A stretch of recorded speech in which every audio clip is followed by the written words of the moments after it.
আসসালামু আলাইকুম। SSC 26 batch তোমাদের আইসিটি সাজেশন নিয়ে এলাম তোমাদের জন্য। খুবই গুরুত্বপূর্ণ এসকিউ সাজেশনও পেয়ে যাবে, বহু নির্বাচনী সাজেশনও হুবহু ইনশাআল্লাহ এখান থেকে তোমাদের এমসিকিউ কমন পড়বে এবং এসকিউ থেকে হুবহু কমন পড়বে। চলো আমরা এই ভিডিওটি ধারাবাহিকভাবে দেখতে থাকি। প্রথমে দেখো, আধুনিক অফিস ব্যবস্থাপনায় অপরিহার্য কোনটি? ডাটাবেজ। ডাটাবেজ কিন্তু সব ক্ষেত্রে প্রয়োজন হয় না, ই কমার্স সাইট সব ক্ষেত্রে প্রয়োজন হয় না, ফটোশপ সব ক্ষেত্রে প্রয়োজন হয় না, কিন্তু ওয়ার্ড প্রসেসর ছাড়া অফিস ব্যবস্থাপনা চলতে পারে না। কোনরূপ উত্তপ্ত হওয়া ছাড়াই কম্পিউটার কয়েক মিনিট পর শাটডাউন হওয়ার কারণ কি? হুট করে এরকম হওয়ার কারণ থাকে আইসিতে বা আইসি অতিরিক্ত যদি তাপ উৎপাদন করে তাহলে। সরাসরি কম্পিউটারের সাথে সংযোগ স্থাপন করে কোন ভাষা? মানে সরাসরি সংযোগ স্থাপন করে, এখানে মেশিন ভাষা সরাসরি সংযোগ স্থাপন করে। উত্তর হবে 3-এর ক নম্বরটা। কারণ অ্যাসেম্বলি ভাষা এটাকে মেশিন ভাষায় রূপান্তর করতে হয়, উচ্চ স্তরের ভাষা যেটা আছে সেটাকেও রূপান্তর করতে হয়, অতি উচ্চ স্তরের ভাষাকেও কম্পিউটার মেশিন ভাষায় রূপান্তর করতে হয়, কিন্তু মেশিন ভাষা সরাসরি সংযোগ থাকে। কোন সফটওয়্যার আনইনস্টল করতে হলে প্রথমে কোথায় ঢুকতে হবে? নিঃসন্দেহে প্রথমে তোমাকে কন্ট্রোল প্যানেলে ঢুকতে হবে, সেখান থেকেই তো তুমি আনইনস্টল করতে পারবে। কন্ট্রোল প্যানেলে ঢোকা ছাড়া আনইনস্টল করা সম্ভব না। মানুষের মনের ভাব প্রকাশের মাধ্যম নিচের কোনটি? মানুষের মনের ভাব প্রকাশের মাধ্যম হলো লেখালেখি, এটা হলো মানুষের মনের ভাবের প্রকাশের মাধ্যম। এর পাশাপাশি তোমাদেরকে একটা কথা বলি, দেখো এই যে বিষয়গুলো আছে এখানে হুবহু এমন বিষয়গুলো দাগানো, এই একটু আগে যে এমসিকিউটা পড়েছো এখানে দেখো দাগানো আছে। এর পাশাপাশি পিডিএফ এর পূর্ণরূপ কি, এগুলা এক্সট্রা করে যেসব তথ্যগুলো আসতে পারে অথবা যেসব বিষয়গুলো দাগানো প্রয়োজন সেগুলো এখানে হুবহু দাগানো থাকে। তোমাদের যদি এই দাগানো বইগুলো প্রয়োজন হয় এখান থেকে ইনশাল্লাহ 100% তোমরা এমসিকিউ কমন পাবে হুবহু। শুধু এই বই না, সবগুলো বই আমাদের কাছে দাগানো আকারে আছে। এই নাম্বারে হোয়াটসঅ্যাপে তোমরা মেসেজ করবে অথবা নিচে ডিসক্রিপশনে থাকা ফেসবুক পেজে মেসেজ দিলে তোমরা পেয়ে যাবে। যেগুলো স্টার চিহ্ন দেওয়া আছে এগুলো ইনশাল্লাহ হুবহু কমন পড়ে। তোমরা এই ধরনের সবগুলো বই চাইলে আমাদের কাছ থেকে নিতে পারো। চলো আমরা 6 নম্বরটা দেখি। বিপ সাউন্ড দেয় সাধারণত কোনটি সমস্যাযুক্ত হলে? র্যামে যদি সমস্যা থাকে তাহলে এটা বিপ সাউন্ড দিবে। 7 নম্বরে, কোনো ডকুমেন্ট প্রথমবার সংরক্ষণ করতে কোনটি ব্যবহার করা হয়? কোনো ডকুমেন্ট যদি প্রথমবার সংরক্ষণ করলে আমরা কি ব্যবহার করি? যদি প্রথমবার সংরক্ষণ করো তখন সেভ দেওয়া হয়, এবং সংরক্ষণ করা যদি কোনো কিছু আবার নতুন করে সেভ করতে চাও তাহলে সেভ এজ দেওয়া হয়। এই অংশ থেকে তোমরা ইনশাল্লাহ একটা এমসিকিউ হুবহু কমন পাবে। এখানের মধ্যে দাগানো বইগুলো যদি তোমাদের প্রয়োজন হয় তাহলে নিতে পারো হুবহু ইনশাল্লাহ। শুধু আইসিটি নয়, সকল বই থেকে 100% ইনশাল্লাহ কমন থাকবে। তাহলে এখানে কি সেভ অপশনে ক্লিক করে আমরা প্রথমে নতুন ডকুমেন্ট সংরক্ষণ করতে পারি, কিন্তু ওই ডকুমেন্টটা যদি আবার নতুন করে অন্য নামে সেভ করতে চাই তাহলে সেভ এজ দিতে হবে, কিন্তু এখানে প্রথম সংরক্ষণে সেভ আমাদেরকে দিতে হবে। অ্যানিমেশনের সাথে সম্পর্ক রয়েছে, এটা অডিও হবে, অডিও, ভিডিও, টেক্সট তিনটাই সংরক্ষণ রয়েছে। তাহলে এখানে 1, 2, 3 তিনটা উত্তর হবে। স্লাইডে ভিডিও যুক্ত করতে হলে কোন অপশন ব্যবহার করতে হয়? যদি কোনো ভিডিও যুক্ত করতে হয় তাহলে আমাদেরকে স্লাইড শো এটি ওপেন করতে হবে, স্লাইড শো দিতে হবে। 10 নম্বর, কম্পিউটারে সর্বপ্রথম কোন সফটওয়্যার ইনস্টল করতে হয়? কম্পিউটারে সর্বপ্রথম তোমাকে অপারেটিং সিস্টেম আগে ইনস্টল করতে হবে, যার মাধ্যমে তোমার কম্পিউটারটি চলবে। এই ধরনের একটা অপারেটিং সিস্টেম তোমাকে আগে ইনস্টল করে নিতে হবে। এরপরে প্রেজেন্টেশন স্লাইড প্রদর্শনে কিবোর্ডের কমান্ড কোনটি? কোনটি কমান্ড দিতে হয়? আমরা জানি F5 লিখে কমান্ড দিলেই সেটি শো করে।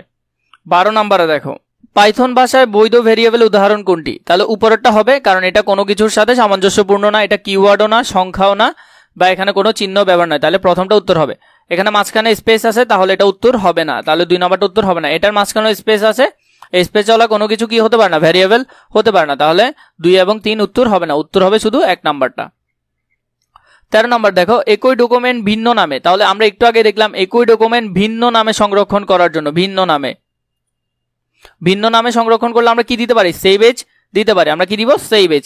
ওইখান থেকে একটা প্রশ্ন হুবহু ইনশাল্লাহ কমন পাবে। এভাবে পুরো বই তোমাদের দাগানো আছে, যে কোনো বই ইনশাল্লাহ সেখান থেকে তোমরা 100% কমন পাবে। অনেক ভালো পরীক্ষা দিতে পারবে। তোমরা যদি চাও বইগুলো অল্প দামে নিতে পারো, স্ক্রিনে দেওয়া নাম্বারে অথবা নিচে ডিসক্রিপশনে থাকা ফেসবুক পেজে মেসেজ দিয়ে আমাদের সাথে কথা বলে বইগুলো নিতে পারো। 14 নম্বর দেখো, পাইথন ভাষায় y ইকুয়াল ইন্টিজার দেওয়া আছে। আমরা জানি ইন্টিজার মানে কি? পূর্ণ সংখ্যা। 2.8 এটা কি পূর্ণ সংখ্যা? এটা তো ভগ্নাংশ সংখ্যা। প্রিন্ট করতে বলছে, y কে প্রিন্ট করতে বলছে, তাহলে y ইন্টিজার নাম্বার। তো ইন্টিজার নাম্বার হলে কি 0.8 কি প্রিন্ট হবে কখনো? কারণ ইন্টিজার নাম্বার মানে পূর্ণ সংখ্যা। 2.8 এটা তো একটা ভগ্নাংশ সংখ্যা, তাহলে ভগ্নাংশ সংখ্যা তো প্রিন্ট হবে না, প্রিন্ট হবে শুধু পূর্ণ সংখ্যা। এখানে পূর্ণ সংখ্যা হলো শুধু 2, পূর্ণ সংখ্যা হলো কত? 2, তাহলে এখানে উত্তর হবে y কে প্রিন্ট করলে ইন্টিজার নাম্বার হিসেবে কত আসবে? শুধু 2 কে প্রদর্শন করবে। এরপর 15 নাম্বার দেখো, পাইথন ভাষায় a equal 5, b equal 2, y equal কত? a ডিভাইডেড b হলে প্রিন্ট করতে বলছে y কে, তাহলে a মানে কত? 5, b মানে হলো 2, ভাগ করি আমরা জানি প্রিন্ট যেটা আসবে সেটা হলো ভাগশেষ, ভাগশেষে যেটা আসে সেটাকে কি করতে হয়? প্রিন্ট করতে হয়। তাহলে 2 দুগুণে কত?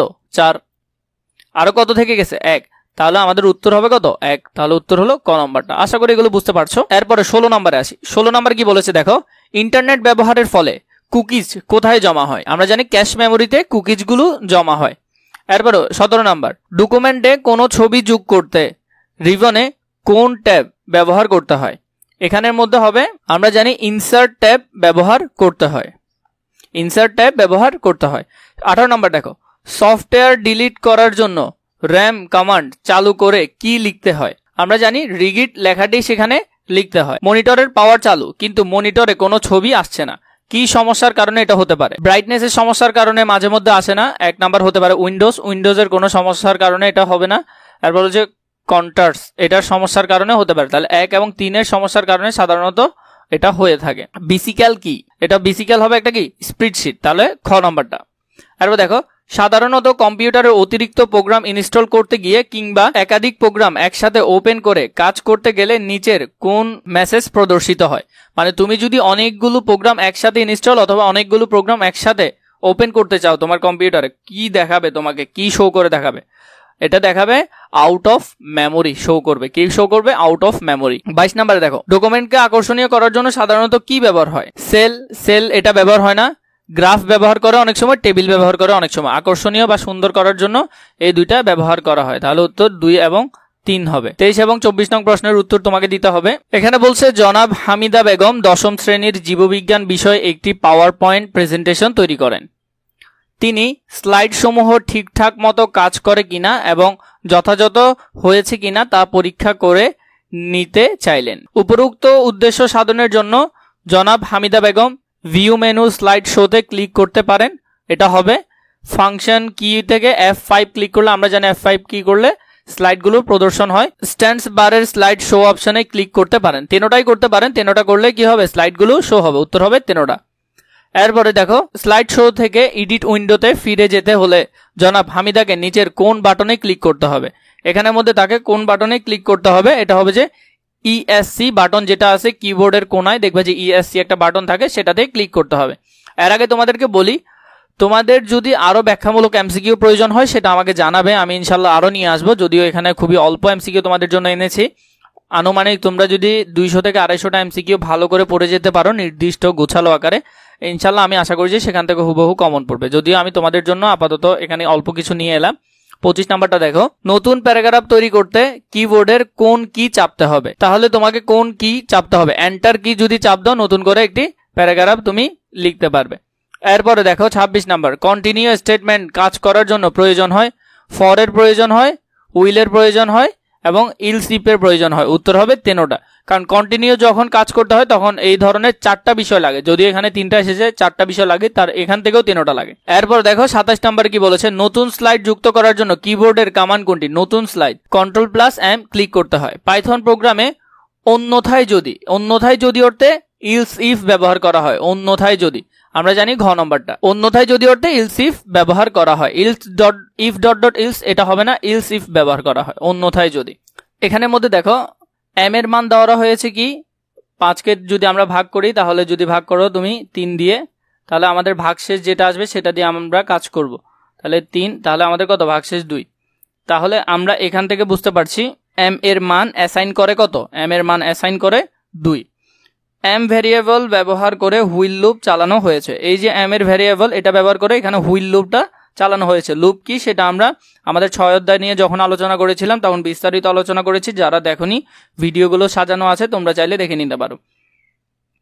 এরপর এখানে বলেছে এম ভ্যারিয়েবল ব্যবহার করে উদ্দীপকের যে শর্ত আছে, শর্তের মধ্যে দেখো এই লুপটা 3 বার চালানো যাবে। কয়বার চালানো যাবে? 3 বার চালানো যাবে। প্রতিবার 1 1 করে যোগ হবে। এখানের মধ্যে খেয়াল করো কতবার সেটা আমরা সহজে বের করতে পারি। আমাদেরকে এখানে এম এর মান দিয়েছে কত? এম এর মান দিয়েছে 2। তাহলে 2 এর সাথে এম এর মান যদি 2 হয়, তাহলে এখানে 2 যোগ 1 সমান 3 একবার। এরপর 3 যোগ 1 সমান 4 আরেকবার। এরপরে হলো যে কত? 4 যোগ 1 সমান 5। তাহলে 5 এর পর তো আর যেতে পারবে না, তো 3 বার একবার, 4 বার একবার, 5 বার একবার, মোট 3 বার সেটা হবে। তাহলে এটা কতবার হবে? আইসিটি লেখাটা প্রদর্শন হবে এখানে 3 বার। আশা করি বুঝতে পেরেছো, যদিও বুঝতে কষ্ট হওয়ার কথা। তোমরা যারা ভিডিওটি দেখোনি, নিচে ডিসক্রিপশন বক্সে আমি লিংক দিয়ে দিব, তোমরা পুরো অধ্যায়ের ভিডিওটি একসাথে পেয়ে যাবে ইনশাআল্লাহ।